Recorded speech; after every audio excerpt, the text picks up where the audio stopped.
দেখছেন এটা কিন্তু হাজার হাজার লাখ লাখ শিক্ষার্থীদের জনস্রোত।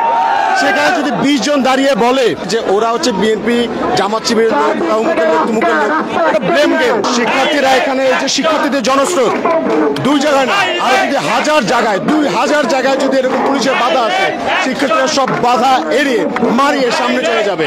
শিক্ষার্থীরা সবাই আজকে একসাথে আছে। আমরা আমাদের যে দাবি স্মারকলিপি দিয়ে পৌঁছে দিয়ে আমরা সবাই হচ্ছে ব্যাক করবো। আপনারা দেখছেন এই যে শিক্ষার্থীরা আন্দোলন করছে, প্রায় 18 কোটি মানুষের ম্যান্ডেট নিয়ে তারা কাজ করছে। আপনারা দেখতে পেয়েছেন যে সারা বাংলাদেশের 18 কোটি মানুষের কাজ করছে শিক্ষার্থীরা। এখানে যারা আছে সবাই সাধারণ শিক্ষার্থী, একদম পড়ার টেবিল থেকে সবাই রাজপথে নেমে এসেছে। তো এটাকে যদি ওই মাত্র এই আপনারা দেখছেন এটা কিন্তু হাজার হাজার লাখ লাখ শিক্ষার্থীদের জনস্রোত। সেখানে যদি 20 জন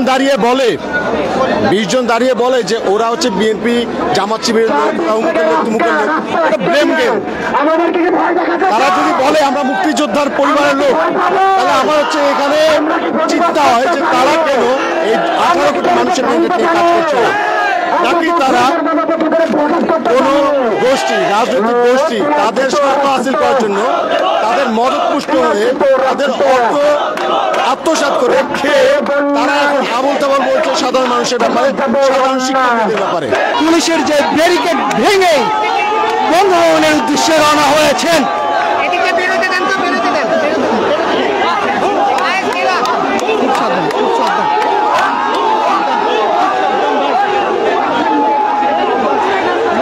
এবং পুলিশ ব্যারিকেড ভেঙেই কিন্তু আসলে মূলত তারা কিন্তু বঙ্গভবনের উদ্দেশ্যে রওনা হয়েছেন। কিন্তু আসলে তারা কিন্তু দীর্ঘ আধা ঘন্টা পর কিন্তু তারা সেই পুলিশ ব্যারিকেড ভেঙে বঙ্গভবনের উদ্দেশ্যে রাষ্ট্রপতি বরাবর যে স্মারকলিপি দিবেন সেই গণপথ যাত্রা কিন্তু আসলে তারা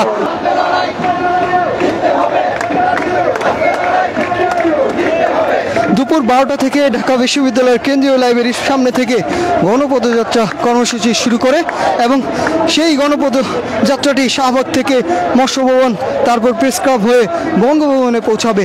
এবং এই মৎস্য ভবন থেকে শুরু করে শাহবাগ থেকে পুলিশের যে বাধা রয়েছেন সেই বাধাকে আসলে উপেক্ষা করে তারা কিন্তু আসলে বঙ্গভবনের উদ্দেশ্যে রওনা দিয়েছেন।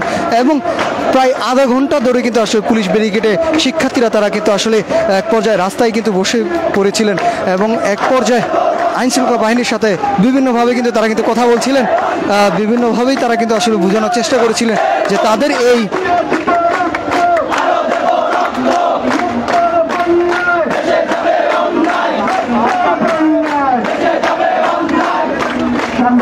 দর্শক